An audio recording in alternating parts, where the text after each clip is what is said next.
Kita beralih ke kabar lainnya pemirsa, hari terakhir jadwal pengajuan pindah memilih dalam proses pemungutan suara pemilu 2024, pemohon yang datang ke kantor Komisi Pemilihan Umum atau KPU Jember membludak.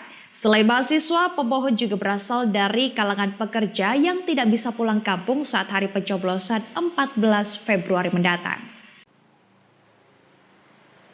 Kantor Komisi Pemilihan Umum atau KPU Jember di Jalan Kalimantan Senin siang terlihat ramai didatangi warga masyarakat yang mengajukan permohonan pindah memilih saat tahapan pemungutan suara pemilu pada 14 Februari mendatang.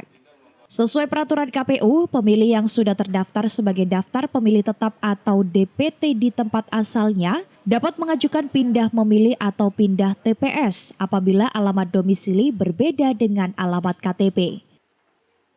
Kesempatan inilah yang dimanfaatkan oleh mayoritas warga perantauan dari kalangan mahasiswa dan pekerja yang tidak bisa pulang kampung agar bisa menggunakan hak pilihnya saat pencoblosan.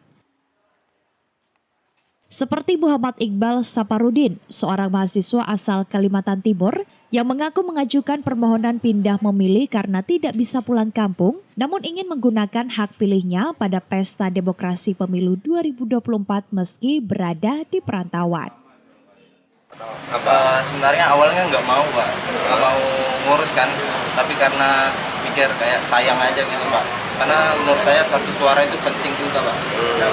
Jadi saya memutuskan untuk ngurus meskipun tadi disampaikan cuma bisa ngurus pilpres doang. Sementara itu, Komisioner KPU Jember Ahmad Hanafi mengatakan, lonjakan pendaftar pemohon pindah memilih terjadi sejak 3 hari terakhir. Hal ini dikarenakan Senin 15 Januari merupakan hari terakhir permohonan pindah memilih.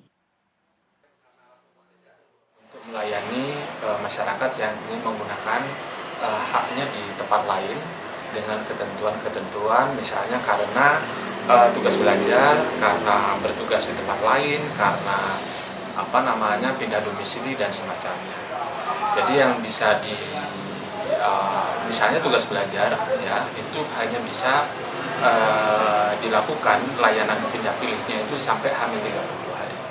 H-7 hari itu hanya untuk 4 kategori. Yang pertama karena tugas di tempat lain, yang kedua karena menjalani rawat inap, yang ketiga karena menjalani lapas ya, menjadi tahanan lapas ataupun rutan, yang keempat karena bencana. Di luar yang 3 kategori tersebut hanya bisa dilayani sampai pada H-30 hari. Nantinya warga yang mengurus pindah memilih akan ditempatkan di TPS terdekat dari domisili. Bila sudah penuh akan digeser ke TPS lain agar tidak ada TPS yang akan mengalami kelebihan pemilih. Dari Jember, Tim Liputan mengabarkan untuk KCTV.